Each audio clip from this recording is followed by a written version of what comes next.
Hi again, I'm Bernie Tormey and here we go and some more Q&As. Okay, from Colin Shaler. What was wrong with my idea of having a group hug to raise pledge funds for the 2015 album? Well, it didn't have anything wrong at all. It was a great idea, but logistically it might have been a tiny bit, confusing, because I suppose I'd have had to do it after gigs, and sounds enjoyable, and everybody has a hug. But what happens if there was people sneaking in who hadn't pledged? Then all the pledgers want all their money back. So it was a bit difficult to visualise, shall we say. But thank you, Colin. Great idea and an interesting question. The next question is from Krista Enander. And Krista says, with a CV like yours, you must have thousands of stories to tell if you want to tell them. Why not pledge for a biography? Well, I have thought about it, and it seems, at my time of life, I'm kind of turning into the Bob Dylan problem. I can't remember half of it, and a lot of the bits I can remember might get me into a lot of trouble, previous employers and lawsuits and all of that. So I'm still thinking about it. Who knows? Maybe next year, maybe not. But it's an idea, Krista, and thank you.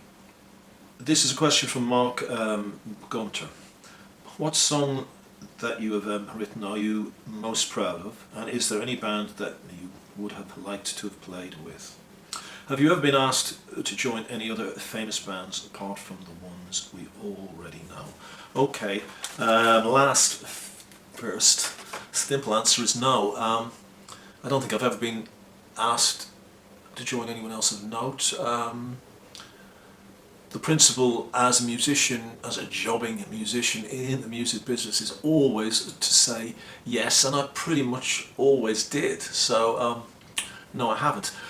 I'd have liked to have played in the Cream, the Stones, AC/DC, lots of other bands, Purple maybe. But again, all of those bands had the perfect guitarist in place, so I don't think I'd have added anything. I'd have enjoyed playing,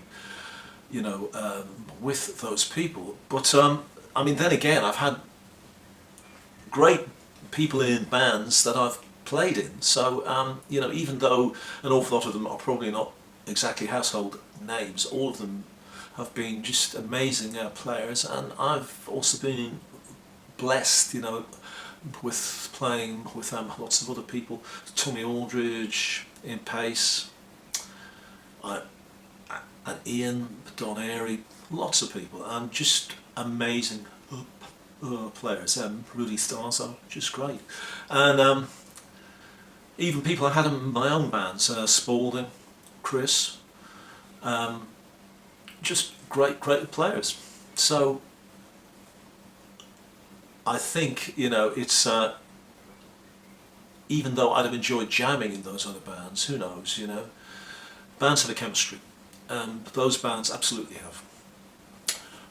Okay, and the other question is the song that I'm most proud of. I don't have a song that I'm most proud of writing. I'm proud of all of them, but the thing I'm proudest of is just having the kind of head that catches ideas, because I'd find it hard to say I wrote a song and it's all mine, because you pick up ideas off of people, or how people play things, or things you hear, and it's just that ability to spot it, or pay attention to it, and I'm proud of that, because it is sort of like being a hunter in a strange kind of a way. I'm a song hunter. Yeah, I have the track. I have probably a couple of tracks that I cringe about, but that's another story, and I'm not going to tell you about those ones. Anyway, thank you, Mark. The next question is from Alex Grady. Is there any chance of getting new material in a higher bit rate sampling rate, i.e. 2496? I hope so. I have looked at it, and to be honest, the problem in the past was the fact that you couldn't find download outlets that did that, or I wasn't able to. I understand that Bandcamp now do it, but I'm not quite sure about the implications of it. You can upload in it. I would have to check that the downloads, the FLACs in particular, are 2496 because they generate their MP3s off their higher resolution files. So I have no idea what that would do to MP3s. I shall try it and check it out.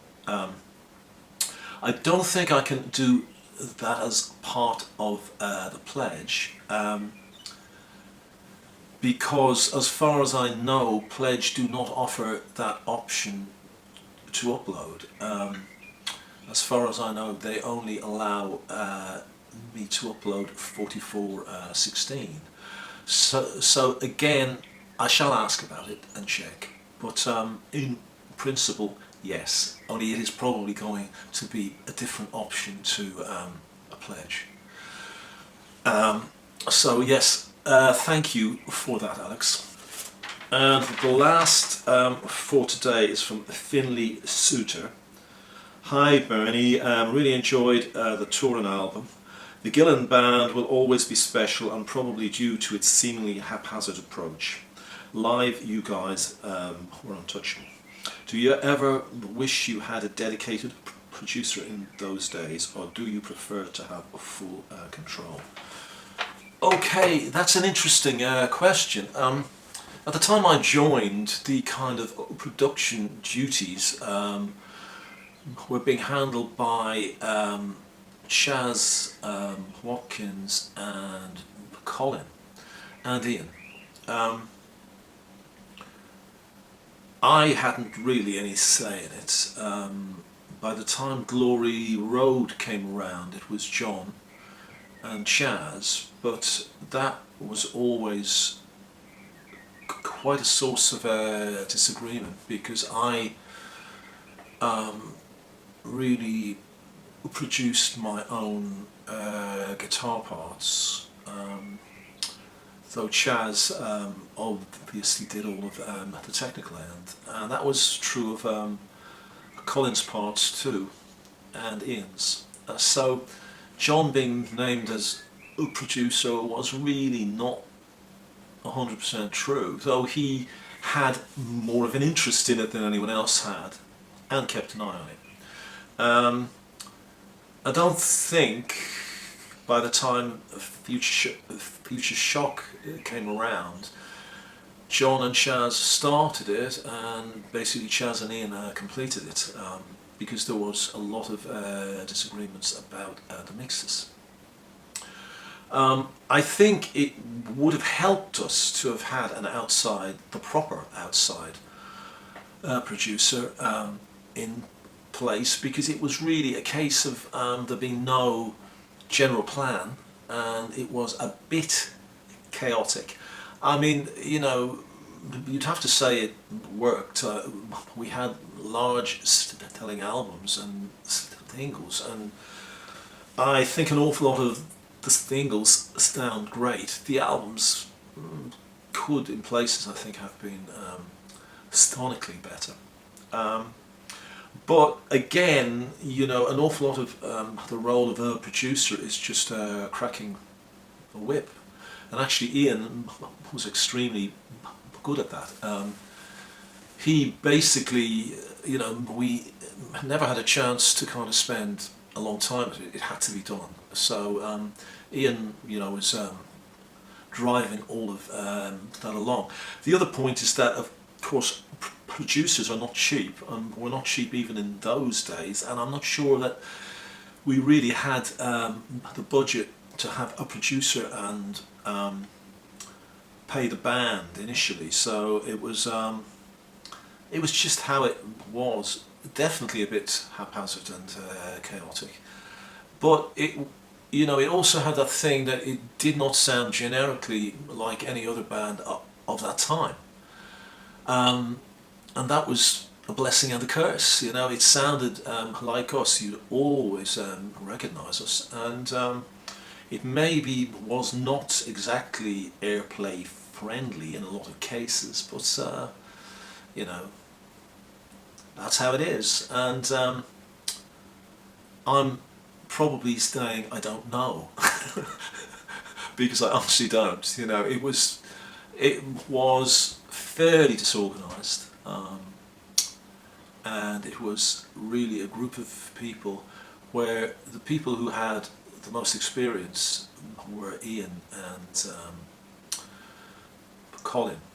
The person who had the most interest was John, and he was trying to break into production, but basically at that point he hadn't any experience at all, so it was hit and miss. Yeah, that's about it, I think. Thank you all, thank you Colin, thank you Krista, thank you Mark, thank you Alex, and thank you Finley. And everybody else who's asked. It's been a pleasure boring you to death with all my answers, but all great. Thank you.